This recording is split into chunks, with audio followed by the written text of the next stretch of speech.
बिस्मिल्लाहिर्रहमानिर्रहीम। अस्सलाम वालेकुम नाज़रीन। पाकिस्तान टेलीविज़न पर आप देख रहे हैं प्रोग्राम रियासत और मेरा नाम है सबूक सैयद।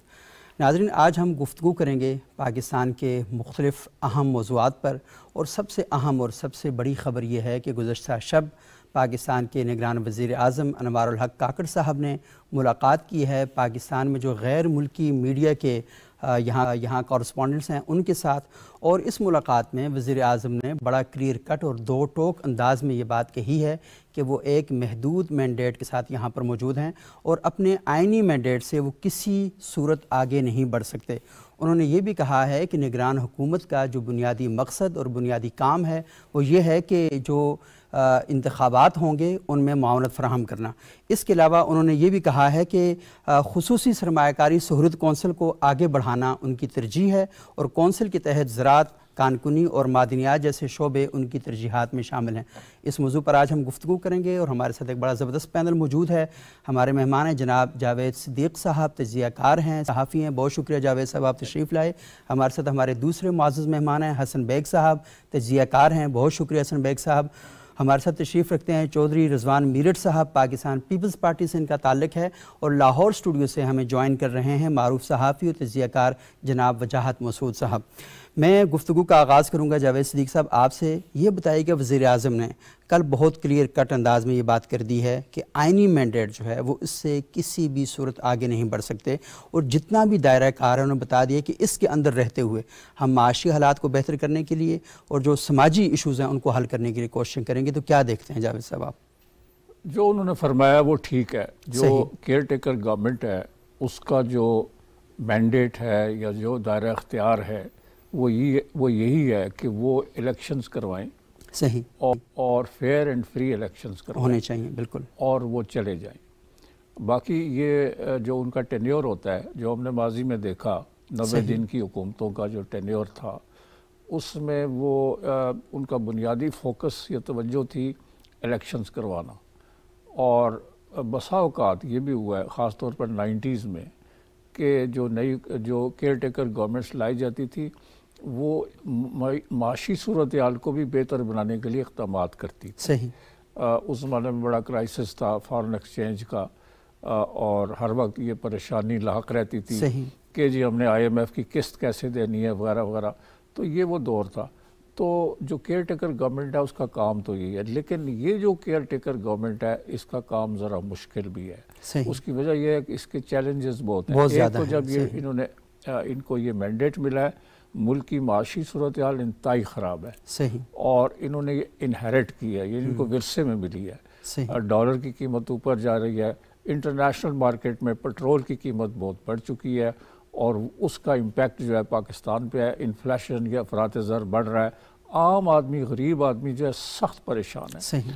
तो जो सेंटिमेंट है, जो लोगों के जज्बात हैं, वो बड़े ही नाजुक हो चुके हैं, और वो बड़े इस पर कुलबुला रहे हैं कि ये हमारे साथ क्या हो रहा है। सो इस हुकूमत का काम बड़ा नाजुक भी है, मुश्किल है, और टाइट रोप वॉक जिसे कहते हैं, ये टाइट रोप वॉक है। सही। तो एक तरफ तो वो उनको ये क्या कहेंगे, तनी हुई रस्सी पे चलना। हाँ जी, तने हुए रस्से पे चल रहे हैं। और फिर इनके पास ये है कि इनका जो सिक्योरिटी चैलेंज है, दहशत गर्दी है।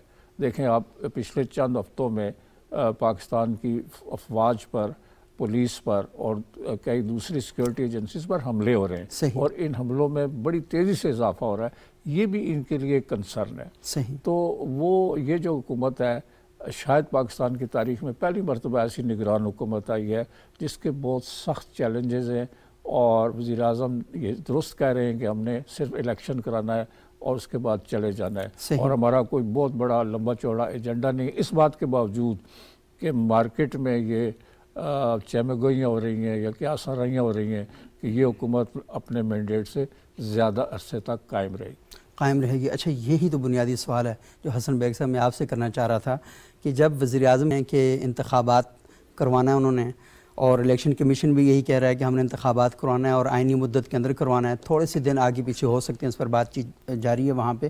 तो मुझे बताएं ये चहमगोइयाँ और ये जो इशू बन रहे हैं क्यों बन रहे हैं फिर?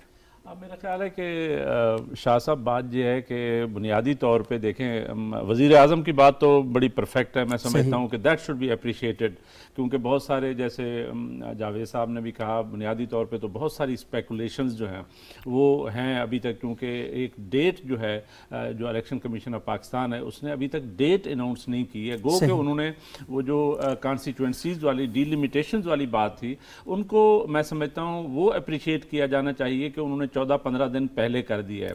वो दिसंबर तक जा रही थी, तो अब उन्होंने 30 नवंबर कर दिया है और एक्सपेक्ट ये किया जा रहा है, क्योंकि आपको पता है कि एक दफ़ा सेंसस जो है वो चूँकि कैबिनेट ने डिसाइड किया, फार्मर जो हमारी गवर्नमेंट थी, तो उन्होंने जब डिसाइड कर लिया और वो नोटिफाई हो गया सेंसस, तो मैं ये समझता हूँ कि बुनियादी तौर पे उसके लिए तो एक टाइम लिमिट चाहिए आपको, और वो ज़ाहिर आईनी पोजीशन भी है। और उसमें गवर्नमेंट, अगर इलेक्शन कमीशन ऑफ पाकिस्तान ये कहता है कि जी 14 दिसंबर के बजाय 30 नवंबर तक, इसका मतलब है कि उन पर शक नहीं होना चाहिए, असूलन नहीं होना चाहिए। गो कि यहाँ पे सोशल मीडिया का दौर है, आपको भी पता है, जहाँ पे बहुत सारी बातें होती रहती हैं, और इलेक्शंस की डेट मेरा टेक ऑफ करती है। मैं ये समझता हूँ ज़ाती तौर पे, अगर शाह साहब ये इलेक्शन कमीशन ऑफ पाकिस्तान ने जैसे 30 नवंबर डिलिमिटेशन की डेट दे दी है, तो इस स्पेकुलेशन को ख़त्म करने के लिए अगर वो एक डेट इलेक्शंस की दे दे तो बहुत सारा ठहराव आ जाएगा, बहुत स्टेबिलिटी आ जाएगी,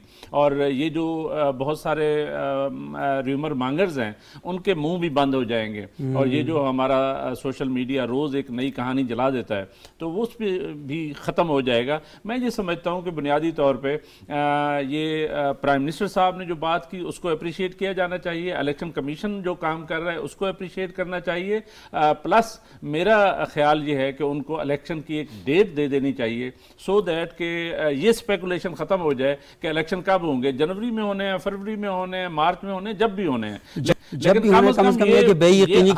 बेयकीनी की सूरत हाल ख़त्म होगी, तो तब जाके आपकी इकानमी, आपकी मईशत जो है ना, वो भी किसी ठहराव भी पहुंचेगी, क्योंकि लोगों का ख्याल ये है कि बुनियादी तौर पर शायद ये अगर हुकूमत लंबी चली तो उसके बाद यहाँ पे ये जो इन्वेस्टमेंट का माहौल है वो भी ख़राब हो सकता है, वो इतना बेहतर नहीं होगा। लोगों का ख्याल ये है क्योंकि एक इलेक्टेड गवर्नमेंट जो है वो बुनियादी तौर पर स्टेबिलिटी ला सकती है, तो मेरा ख्याल है कि इसको इलेक्शन की डेट अगर आ जाए तो ज़्यादा बेहतर होगा, ज़्यादा बेहतर होगा। ये गैर यकीनी की जो सूरत हाल है वो ख़त्म हो सकती है। वजाहत मसूद साहब, मीर साहब, मैं पहले वजाहत साहब से बात करूँगा फिर आपकी तरफ आऊँगा। वजाहत साहब ये बताइएगा कि निगरान वज़ीर आज़म ने कल ये बात भी कही है कि आइनी तौर पर वो हुकूमती निज़ाम में कोई बड़ी तब्दीली नहीं ला सकते और तमाम शोबों के लिए बजट मुख्तस करना ये पार्लियामेंट का काम है। तो इन बिटवीन द लाइन्स वज़ीर आज़म असल में ये कहना चाह रहे हैं कि हमारा जो बुनियादी काम है वो इलेक्शन करवाना है, हमसे जो ज़्यादा जो तवक्को रखी जा रही है कि हम आइनी जो हदूद बंदियाँ हैं उनसे बाहर निकल कर कोई काम करेंगे तो शायद इतना ईजी नहीं होगा। तो मुझे बताइएगा कि वज़ीर आज़म के इस स्टेटमेंट को आप कैसे देखते हैं, और ख़ुसूसन जो बात की हसन बेग साहब ने कि गैर यकीनी जो फ़िज़ा है उसे ख़त्म करने के लिए इलेक्शन कमीशन को क्या इक़दाम करने चाहिए?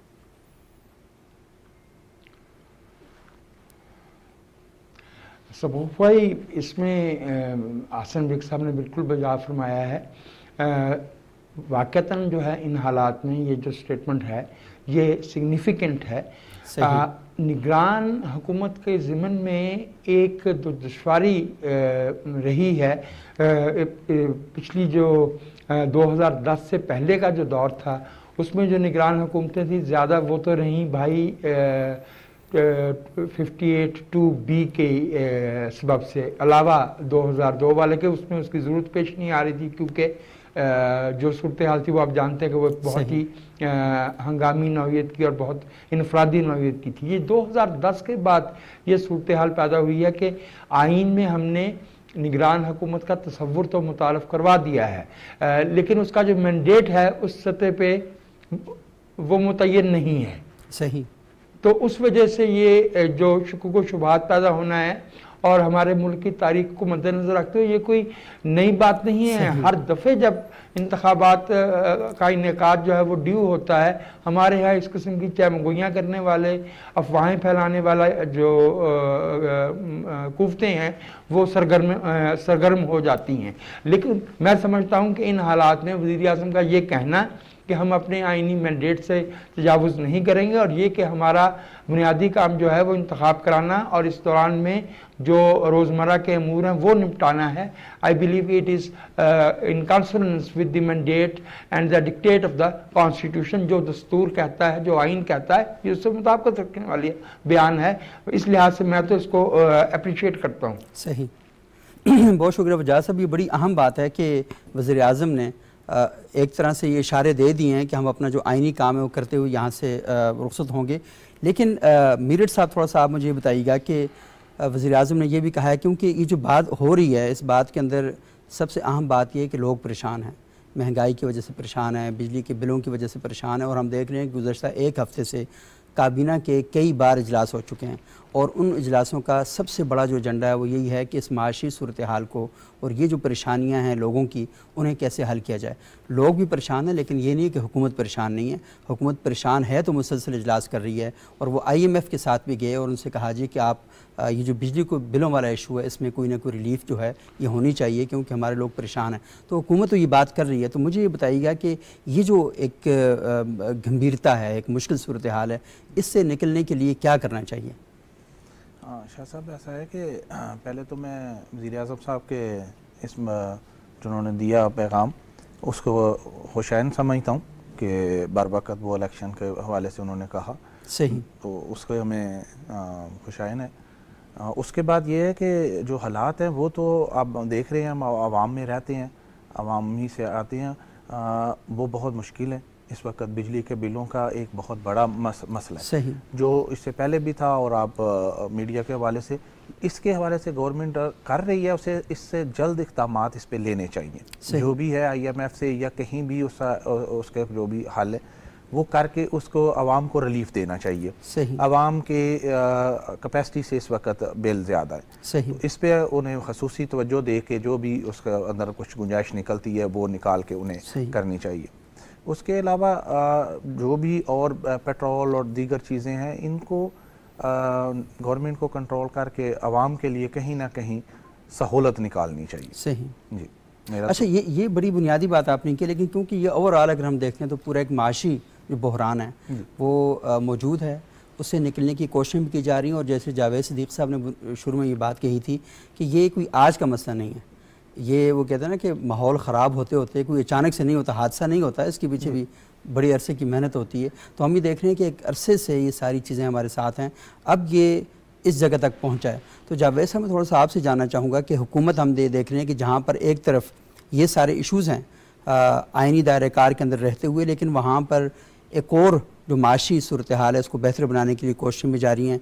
और हम देख रहे हैं कि आर्मी चीफ साहब भी कोशिशें कर रहे हैं, और गुज़श्ता 2 दिन पहले उन्होंने जो कराची में सनतकारों से और बिज़नेस कम्युनिटी से मुलाकात की है, वहाँ पर उन्होंने बात की। और एक बड़ी जो बात है कि सऊदी अरब और मुत्तहिदा अरब अमारात जो हैं वो पाकिस्तान में 25-25 अरब डॉलर की सरमायाकारी करने के लिए तैयार हैं, यानी 50 अरब डॉलर की जो सरमायाकारी है वो पाकिस्तान में होने जा रही है। तो आप समझते हैं कि ये कोई जल्दी इसके असरात मुरतब हो जाएंगे या कुछ ये ज़्यादा लंबा टाइम लेगा?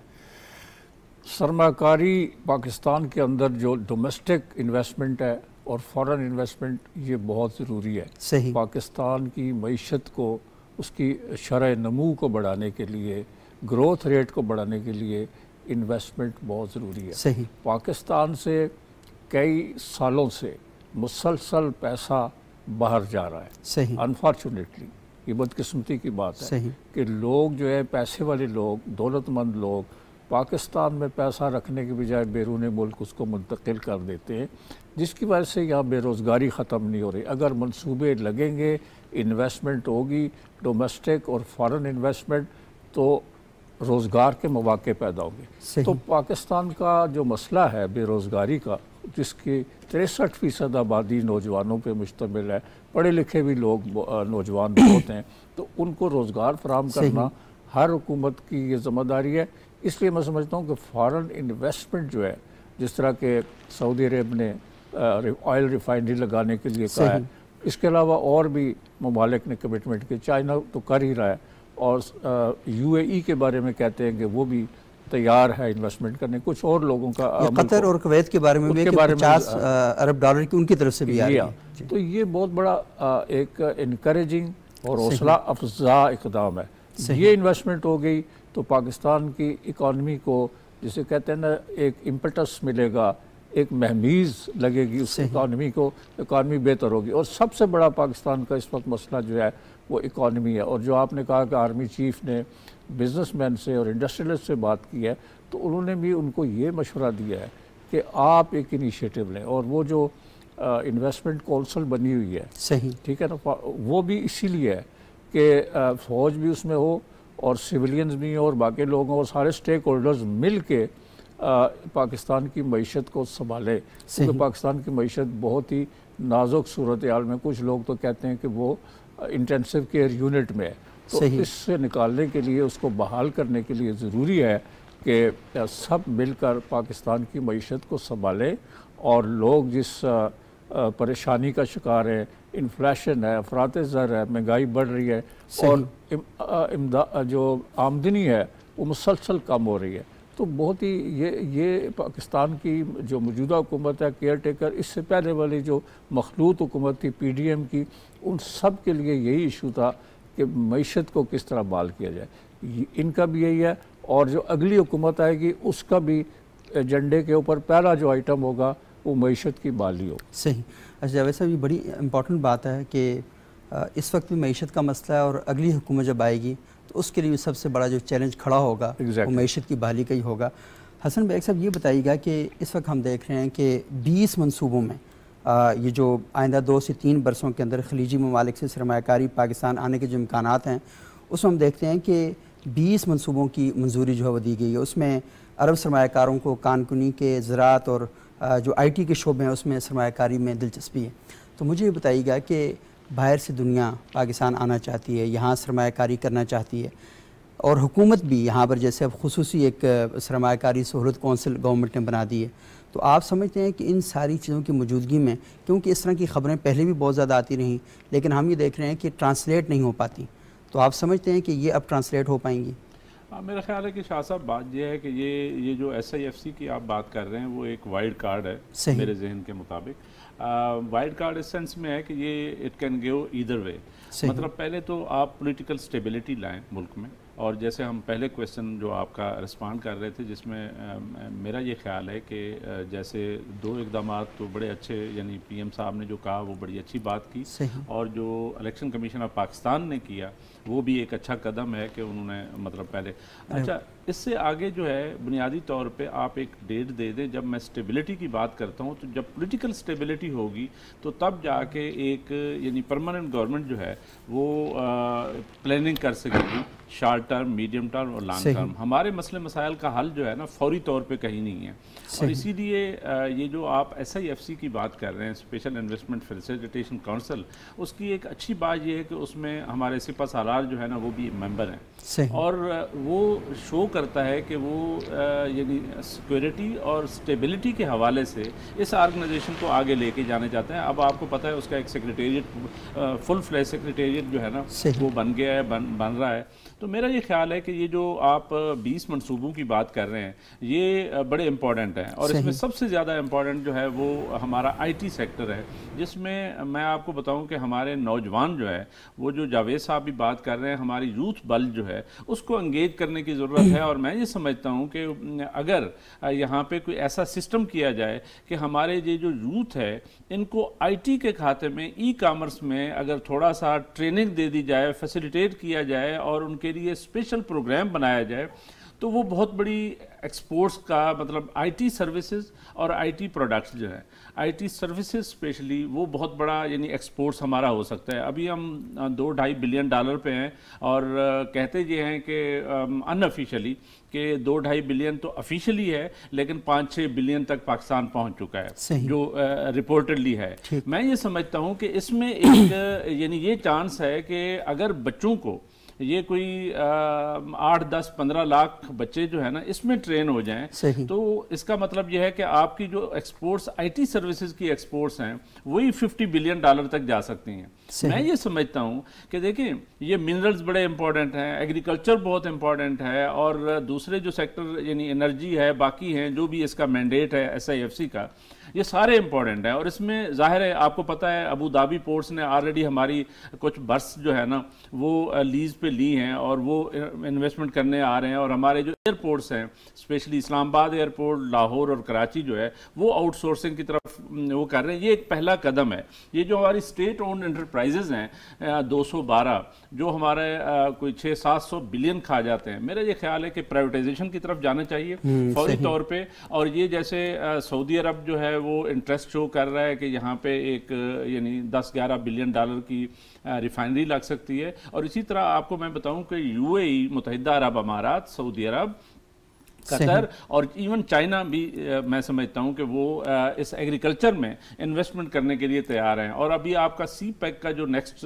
यानी फेज़ है उसमें आप देखेंगे कि बुनियादी तौर पे एग्रीकल्चर पे भी जोर है। हमें एक बड़ा अनफॉर्चुनेट हुआ है पिछले दौर में, वो ये था कि हमारे ये जो स्पेशल इकनॉमिक जोन्स थे और सी पैक था वो काफ़ी स्टॉल रहा, वो यानी उस तरह काम नहीं कर सका जिस तरह करना चाहिए था। अभी आके दोबारा पिछली गवर्नमेंट ने रिवाइव किया है और मैं समझता हूँ कि इसको कंटिन्यू करना चाहिए ताकि हमारे इंडस्ट्रियल क्लस्टर्स जो है वो बुनियादी तौर पे यहाँ पे आएँ। और आपको पता है कि चाइना जो है अपनी इंडस्ट्री वो डाइवर्सिफाई करना चाह रहा है, वो रीलोकेट करना चाह रहा है और उसके लिए जाहिर है हमारा ये जो गवादर एयरपोर्ट गवादर पोर्ट है उसको फंक्शनल करने की ज़रूरत है और हो रहा है। मेरा ये ख्याल है कि डेफिनेटली ML1 से लेकर सारे मंसूबे। तो एग्रीकल्चर जो है वो आपकी बड़ी बैकबोन है जिसका 23-24% ऑफ द GDP मतलब वो करता है। और हमारे जो लोग हैं आपको पता है कि वो अल्टीमेटली जिस पे रिलाय करते हैं वो हमारी एग्रीकल्चर और ज़राअत है। तो इस पे मेरा ख्याल है कि आ सकती है। और ये जो 20 आप प्रोजेक्ट्स की बात कर रहे हैं डेफिनेटली इन सब में बहुत पोटेंशियल है और यहाँ पे इन्वेस्टमेंट आ सकती है, लेकिन सब्जेक्ट टू सिक्योरिटी और स्टेबिलिटी इन द कंट्री वो इंश्योर करनी है।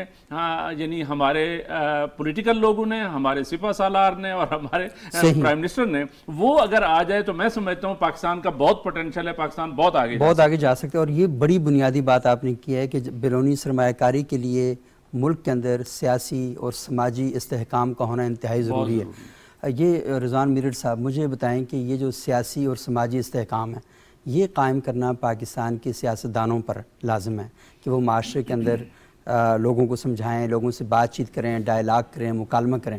लेकिन हम यहाँ पर देखते हैं कि सियासतदान कहते हैं मैं बात ही नहीं करूँगा, मैं इसके साथ बैठूँगा ही नहीं। तो मुझे बताएं जब इस किस्म की इन्वायरमेंट होगी कि आप मुल्क के मसाइल के हल के लिए इकट्ठे नहीं बैठेंगे तो फिर ये इस्तेहकाम कैसे आएगा? जी ऐसा है कि एक तो पाकिस्तान पीपल्स पार्टी जो है वो तो डायलाग पे बिलीव करती है और चेयरमैन बिलावल भुट्टो जरदारी साहब जब फॉरेन मिनिस्टर के तौर पे थे तो उन्होंने दूसरे दीगर सारे पार्टी से भी, सियासी पार्टियों से भी अपना जो है वो किया राब्ता और मुल्क में भी मामलात किए। इसके अलावा यही है कि हमारी अच्छी फॉरेन पॉलिसी होगी और हुई जिसके रिजल्ट्स में ये एक बड़ी अमाउंट्स आने के डॉलर्स की शक्ल में जो आप कह रहे थे कि 20 प्रोग्राम हो रहे हैं तो उस पर उनकी एक एफर्ट है। मैं क्योंकि ख़ुद एक ज़िम्मेदार हूँ तो उस हवाले से मेरा ये ख्याल है कि एग्रीकल्चर को हमें सर फरिस्त रखना चाहिए। इसके रिटर्न्स बहुत जल्द हैं, इसके रिजल्ट्स बहुत जल्द हैं। 6 माह कैश है, नेट कैश है और इसके ये 3 माह से 6 माह के अंदर अंदर ये अपना रिटर्न्स देता है और इसके लिए हमें कोई बहुत बड़ी और सरमायाकारी नहीं चाहिए। इलेक्ट्रिसिटी का कोई ऐसा जिसमें बहुत बड़ा नहीं है जैसे, तो ये एक आम और इससे हमारा आम दही इलाके का जो नौजवान है, वर्कर है, वो बिजी होता है। एक तो ये है। दूसरा आपका जो सवाल है उसके पाकिस्तान हो, पीपल्स पार्टी हो, दीगर और सियासी जमातें जैसे PDM है, PDM ने एक 16 माह का अरसा जो है मिल के हुकूमत करके दिखाई, आपस में बातचीत करके दिखाई, डिफरेंट ओपिनियन भी आया लेकिन बातचीत करके उन्होंने चलाया। अब भी वक्त की ज़रूरत है कि हम मिल के इस पाकिस्तान को आगे बढ़ाने के लिए तमाम सियासी पार्टियां मिल के बैठें, बातचीत करें, जिसे जो मैंडेट मिले उसके मुताबिक वो आपस में मिल के हुकूमत बनाएं और आगे काम करें।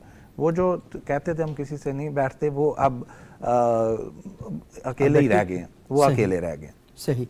और असल बात यही होती है कि मुकालमे के बगैर माशरे न तरक्की कर सकते हैं, ना ही हमारे मसाइल हल हो सकते हैं।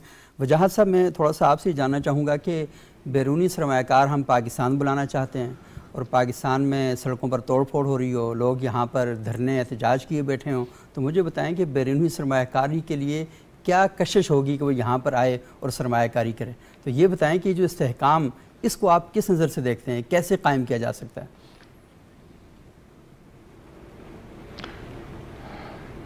सबूख, आपने बहुत मुनासिब और बहुत सही जाविये से जो है ना सवाल उठाया है। देखिए, जो मईशत है इसे हम सही बाकी जो मामलात हैं उनसे अलग करके नहीं देख सकते। सही। अगर हमारे यहाँ सियासी इस्तेहकाम नहीं होता और हमारे यहाँ जो सिक्योरिटी के अमूर हैं वो सिक्योर नहीं होते तो ज़ाहिर है कि बैरूनी सरमायाकार जो है वो तो बहुत सेंसिटिव परिंदा होता है, बहुत ही हसास परिंदा होता है, वो तो उड़ जाता है। उसके लिए बहुत ज़रूरी है, मैं समझता हूँ कि वाइल इट इज़ गुड कि हम एक्सप्लोर करें कि बैरूनी सरमायाकारी ख़ास तौर पे जो है वो डायरेक्ट जो फंडिंग है FDI जिसे हम कहते हैं वो हमारे यहाँ आए। इससे बहुत ज़्यादा ज़रूरी ये है कि ख़ुद हमारे सरमायाकार में ये एतमाद अपने दाखिली सूरत हाल पे मौजूद हो कि वो यहाँ पे इन्वेस्ट कर रहा हो। अभी बात की हमारे साथी ने, मैं समझता हूँ कि वो दुरुस्त बात है। ये जो हमारी कैपिटल फ्लाइट है ये दुनिया को क्या पैगाम देती है? ये जो आपने फरमाया कि ये सड़कों पे एहतजाज और जो धरने हैं ये दुनिया को क्या पैगाम देते हैं? एक्चुअली ये जो मईशत का मामला है ये यहाँ तक पहुँचता ही नहीं अगर हमारा बहरान जो है वो हमा जहती नहीं होता, बल्कि कम से कम उसकी 4 डायमेंशन तो क्लियर हैं। सही। उसमें सिक्योरिटी की सिचुएशन है, सियासी जो है वो इकान, कन्विक्शन, एतमाद, कॉन्फिडेंस जो है वो बहुत ज़रूरी है। अभी बात हुई कि PDM की जो जमातें हैं उन्होंने किस तरह से जो है वो 16 माह जो है वो एक सियासी मुफाहमत के तहत जो है हुकूमत चला के दिखाई। अगरचे उस दौरान में पार्लियामेंट जो है वो बड़ी हद तक जो है वो पैरालाइज हुई थी, वो फुल हाउस एग्जिस्ट नहीं कर रहा था, विच इज़ वेरी अनफॉर्चुनेट। बैरूनी सरमायाकारी में जो MOUs होते हैं, जो अंडरस्टैंडिंग होती है, जो इंदिए दिए जाते हैं, हम वो उनको वो मैंडेटरी नहीं होते। वो हुकूमतें जो वो किसी वक्त भी जो है वो सूरत हाल के मुताबिक जो है वो अपना फैसला वापस ले सकती हैं। अभी 10 अरब रुपये वाली रिफाइनरी की बात आई, हम पिछले 6 बरस से ये बात सुन रहे हैं। ये जो बैरूनी हुकूमतें हैं, जो बैरूनी ममालिक हैं, वहाँ से सरमायाकारी उसी सूरत में पाकिस्तान में जो है वो आ सकती है अगर उन्हें ये मालूम हो कि इस मुल्क के अपने लोगों में इतना एतमाद अपनी गवर्नमेंट पे, अपनी एडमिनिस्ट्रेशन पे, अपनी एग्जीक्यूटिव पे मौजूद है। अभी बात हो रही थी ज़राअत की, मैं आपसे अर्ज़ करूँ कि अराउंड 20% कंट्रीब्यूशन है ज़राअत का GDP में, लेकिन हमारी 40 से 60% के दरमियान जो अफरादी कुव्वत है वो एसोसिएटेड है ज़राअत से। तो ये बहुत बड़ा गैप है कि जो ज़राअत में से वाबस्ता हमारी आबादी है उसका GDP में कंट्रीब्यूशन प्रोपोर्शनल नहीं है, यानी मुतनासिब नहीं है। हमारे पास जो 4 स्टेपल क्रॉप्स हैं उसमें से किसी में भी देखिए ना, एक तो होता है कि कोई एक मुल्क है जिसका किसी ख़ास क्रॉप में, किसी ख़ास फसल में पर एकड़ जो उनकी पैदावार है फ़ी एकड़ वो बहुत ज़्यादा हो। फॉर एग्ज़ाम्पल जो है वो आप देख लैटिन अमेरिका के ममालिक जो है वो शुगर में, शुगर केन में, गन्ने में जो है वो आगे हैं, चावल में जो है वो चीन और इजिप्ट जो है वो आगे होंगे। लेकिन एक ग्लोबल एवरेज भी तो होती है ना, हम ग्लोबल एवरेज से पीछे हैं। ये लंबे मसाइल हैं। अभी जो फौरी तौर पे हमें जिस चीज़ की ज़रूरत है वो ये है कि ये सब किया जाए, बैरूनी हुकूमतों को एतमाद दिलाया जाए कि हम अपने हालात जो है उन्हें नॉर्मलाइज करने में कामयाब हो जाएंगे। लेकिन इट इज़ वेरी इंपॉर्टेंट कि जो कॉन्फिडेंस है, जो कॉन्फिडेंस बिल्डिंग है वो हमारे अंदर से, दाखिल से आनी चाहिए। और उसके लिए मैं समझता हूँ कि वो जो भी आप निगरान वज़ीर आज़म के बयान का हवाला दे रहे थे, जो कॉन्स्टिट्यूशन की स्पिरिट और लेटर है उन दोनों को अगर हम अवॉइड करते हैं, अगर हम उनको मलहूज़ खातर रखते हैं, उसी सूरत में ये कॉन्फिडेंस जो है वो पैदा हो सकेगा। हम जो सब्सिडीज़ दे रहे हैं उस शोबे पे बहुत ज़्यादा तवज्जो देने की ज़रूरत है। मेरे जो महदूद इल्म है, इकनॉमिक्स जो है वो मेरा तखसीसी स्पेशलाइजेशन का शोबा नहीं है, लेकिन मेरे इल्म के मुताबिक हम 16 से 17 बिलियन डॉलर की सब्सिडी चंद ख़ास सेक्टर्स में दे रहे हैं जबकि हम जो बहुत ज़्यादा दबाव जो है वो जो इनडायरेक्ट टैक्सेशन है उससे, ये जो पेट्रोलिंग की मसनूआत की कीमतें हों या इलेक्ट्रिसिटी वगैरह के जो चार्जेस हैं वो ज़ाहिर है कि हर आदमी को ये बहुत ही बुनियादी और बड़ी अहम बात आपने की है कि ये जो हम पैसा दे रहे हैं, इतना पैसा हम लगा रहे हैं सब्सिडी की, तो इससे फिर बड़े जो मसाइल हैं वो पैदा हो रहे हैं। नाज़रीन, यहाँ पर एक छोटा सा वक्फा लेंगे, वक्फे के बाद दोबारा आपकी खिदमत में हाजिर होते हैं और सिलसिला इकलाम को आगे बढ़ाते हैं।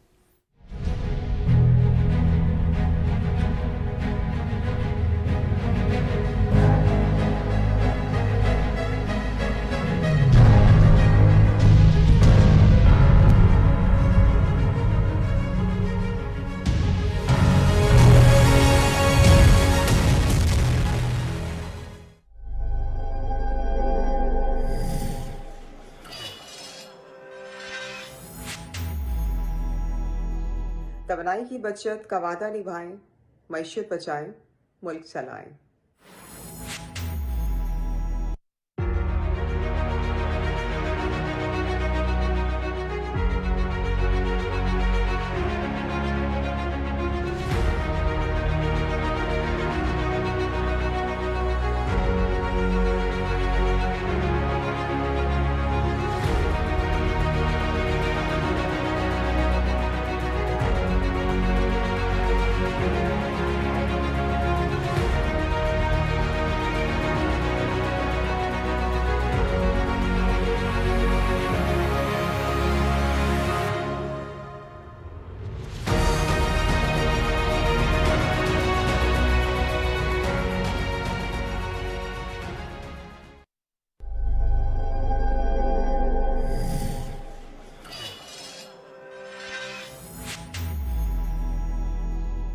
तवानाई का समझदारी से इस्तेमाल, मुल्क रोशन और खुशहाल।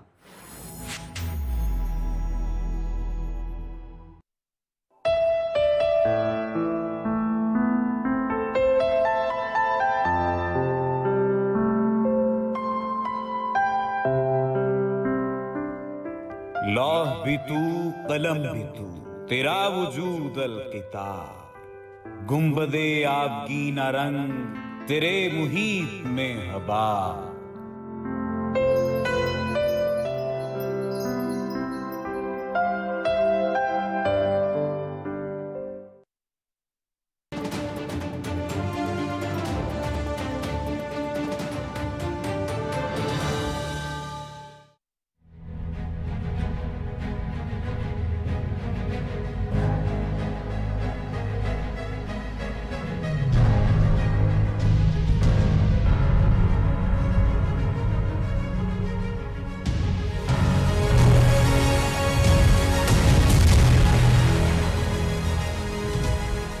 नाज़रीन, वक्फे के बाद एक बार फिर प्रोग्राम में खुश आमदेद। आज हम गुफ्तगू कर रहे थे कि वज़ीर-ए-आज़म ने जो गैर मुल्की सहाफ़ियों से गुफ्तगू की और फिर उसके बाद पाकिस्तान में पाकिस्तान की जो दोस्त ममालिक हैं, खुसूसन सऊदी अरब, मुत्तहिदा अरब अमारात, कुवैत और कतर पाकिस्तान में एक बड़े पैमाने पर सरमायाकारी करने के लिए आ रहे हैं। और हमने अपने तजियाकारों से ये जानने की कोशिश की कि ये जो सरमायाकारी है ये कैसे मुअस्सर हो सकती है, पाकिस्तान के अंदर जो सियासी इस्तेहकाम है वो किस सूरत में आ सकता है और हमारी जो मईशत है ये अपनी पटली पर कैसे चल सकती है। तो बहुत ही ज़बरदस्त किस्म की तजावीज़ हमारे सामने आई हैं, बहुत अच्छी गुफ्तगू हुई है। वजाहत साहब वक्फे से पहले ये गुफ्तगू कर रहे थे और ये बता रहे थे कि जो सब्सिडीज़ हम दे रहे हैं तो ये भी इस पर असर नो गौर करने की बात है कि हम चीज़ों को थोड़ा सा देखें और संजीदगी के साथ ये जो हमने रवैया इख्तियार किया हुआ है कि थोड़े से अरसे के लिए हम मामलात को ख़त्म करना चाहते हैं, कहते हैं चलो आज अपने हालात को बेहतर बना लें, लेकिन कल के बारे में गौर नहीं करते। तो मईशत के बारे में संजीदगी के साथ 15, 20 साल, 50 साल के लिए हिकमत अमलियाँ मुरतब करनी होती हैं, बनानी होती हैं। जावेद सिद्दीक़ साहब, मुझे ये बताइएगा कि ये जो तर्ज़ अमल है कि आज का दिन गुजारो कल अल्लाह मालिक है, तो ये जो तर्ज़ अमल है इसे हम कैसे एक अमली ढांचे की शक्ल इख्तियार दें और हम ये देखें कि हाँ हम मुस्तक़बिल को अपने सामने रख कर पॉलिसियाँ बनाएँ। बिल्कुल, ये एडहॉकिज़म जो है इससे निजात पाना बहुत ज़रूरी है और ये शुरू से है और कोई लॉन्ग टर्म पॉलिसीज़ जो हैं पाकिस्तान में नहीं बनाई गई। सही। जो आप सियासी इस्तेकाम की बात करते हैं वो और इकनॉमिक ग्रोथ ये आपस में जुड़े हुए हैं। सही। और जब ये सियासी लीडर्स जो हमारे ये बात करते हैं कि जी आए मिसाक़ मईशत करें, सही, ये ज़बानी कलामी है सारा। जब आप इनको कहते हैं कि बैठे मेज़ के ऊपर आइडियाज़ लेके आएँ और बैठ के एक बनाएं फ्रेमवर्क जिसके ऊपर आप अमल दरामद करेंगे और पॉलिटिकल स्टेबिलिटी लाएंगे। मिसाल के तौर पे इस वक्त जो सारा क्राइसिस है, जैसे आपने भी कहा, हमने भी बात की कि अनसर्टेनिटी है कि इलेक्शंस होंगे कि नहीं होंगे, वक्त पे होंगे या नहीं होंगे।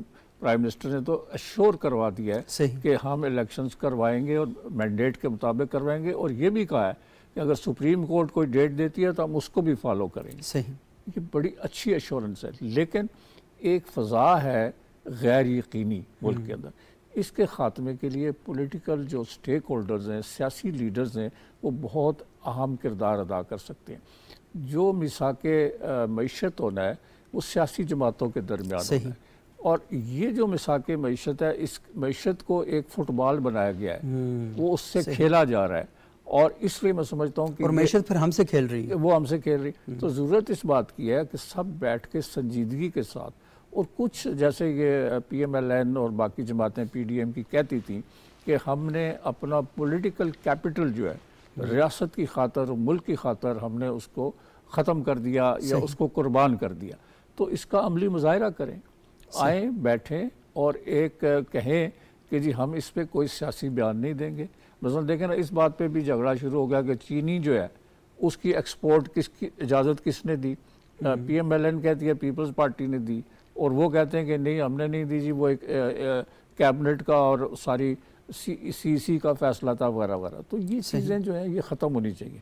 आप कंसेंसस से फैसले करें और एक ऐसा इन्वायरमेंट क्रिएट करें, ऐसा माहौल क्रिएट करें कि पाकिस्तान के अंदर जो सरमायाकार हैं वो और बाहर के सरमायाकार जो हैं वो सारे मिल के आएँ और कहें कि जी ये बड़ा इन्वायरमेंट ऐसा है, ये इन्वेस्टमेंट फ्रेंडली इन्वायरमेंट है, आए पाकिस्तान में आके इन्वेस्टमेंट करें।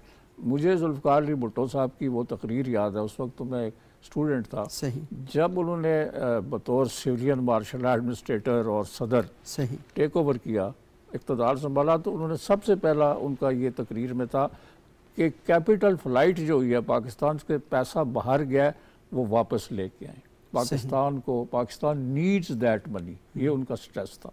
तो पाकिस्तान अब भी वो पैसा जो बाहर गया उसको वापस आना चाहिए और यहाँ इन्वेस्ट होना चाहिए।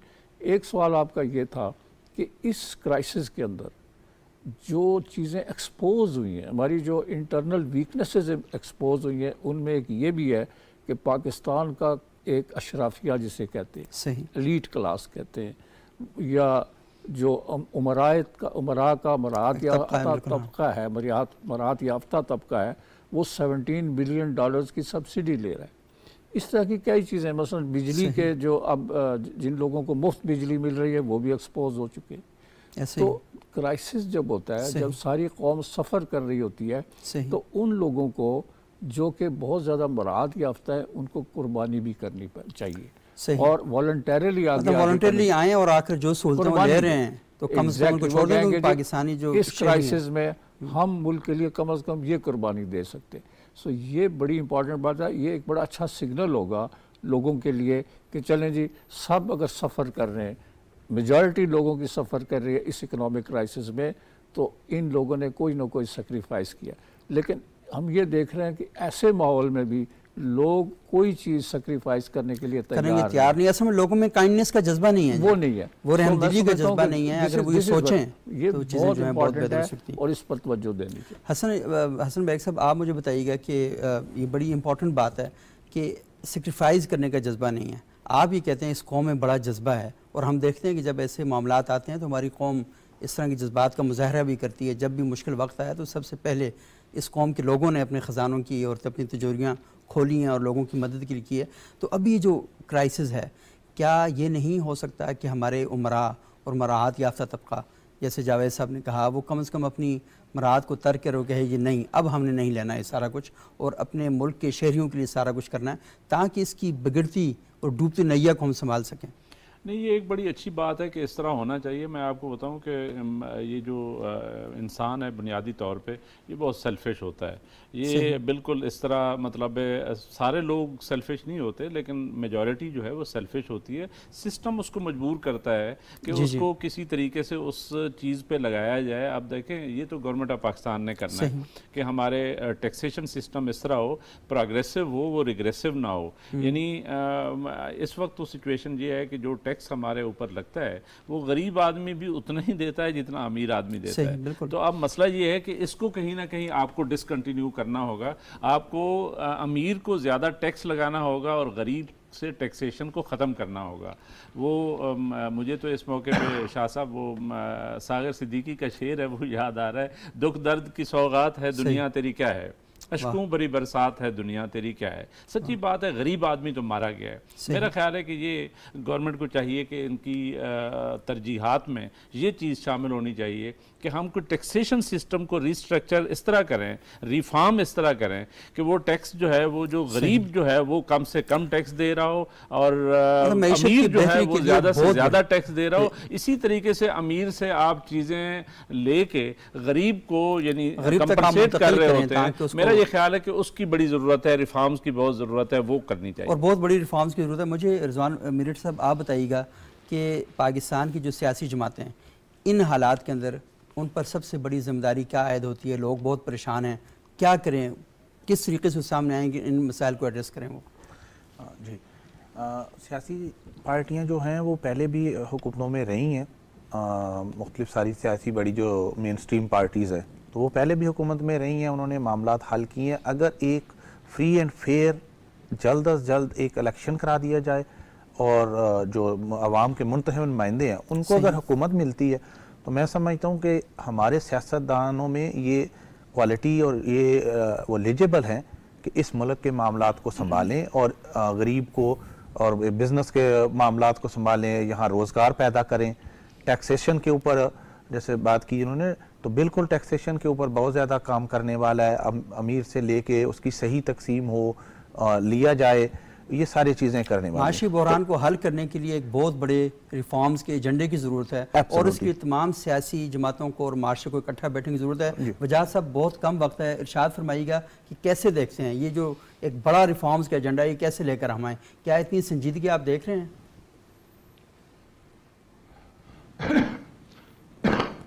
2 या 3 निकात मैं जल्दी से अर्ज किए देता हूँ सबूत का। जी।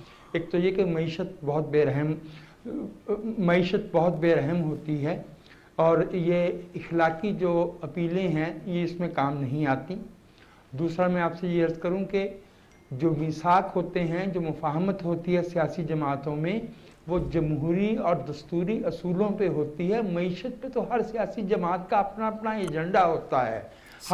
क्यों एक जमात जो है वो दूसरी जमात से मुख्तलिफ होती है? वो कहते हैं हमारे पास बेहतर मनसूबा मौजूद है, हमारे पास बेहतर प्लानिंग मौजूद है दूसरी जमात के मुकाबले में। तो मैं समझता हूँ कि जो मिसाक हैं, जो मुफाहमत हैं, वो सियासी और इंतज़ामी अमूर पे तो हो सकती है सियासी जमातों में और होनी चाहिए, और हमारी बड़ी सियासी जमातों ने वो करके भी दिखाई 2006 के मई में। लेकिन मईशत को इस तरह से जो हमको यक जमाती निज़ाम हुकूमत में नहीं रहते, हमारा मल्टी पार्टी पार्लिमानी निज़ाम है, इसमें मुख्तलिफ जमातों की मुआशी तरजीहात मुख्तलिफ होंगी और आवाम को ये इंतखाब करने का मौका मिलना चाहिए कि वो किस सियासी जमात की मुआशी मनसूबाबंदी को और तरजीहात को बेहतर समझते हैं।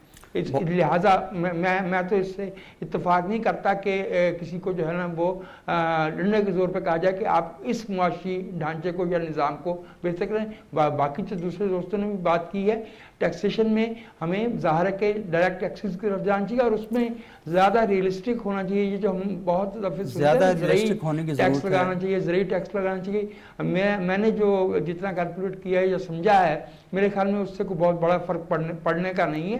ये जो हम चंद ख़ास इंडस्ट्रियल सेक्टर्स को और चंद ख़ास जो है वो रियासती शोबों को बहुत ज़्यादा, जिसको अब आलमोस्ट हमारे लिए नो गो एरिया मौजूद होता है बजट में, उसके होते हुए हम अपनी मैशत का एक वजाद साहब बहुत बहुत शुक्रिया। ये बहुत ही अहम जो गुफ्तगू आप कर रहे हैं, लेकिन क्योंकि प्रोग्राम का वक्त ख़त्म हो जाता है, असल बात यह है कि मिसाक़ मैशत का एक मतलब तो ये है कि हर पार्टियाँ अपना अपना माशी एजेंडा रखती हैं, लेकिन पाकिस्तान के शहरियों के लिए जब वहाँ उनके प्रॉब्लम है तो उसके लिए इकट्ठा होना, उन्हें ज़्यादा से ज़्यादा रिलीफ देना और उनके लिए सहूलियात पैदा करना, ये भी हुकूमतों की ज़िम्मेदारी है।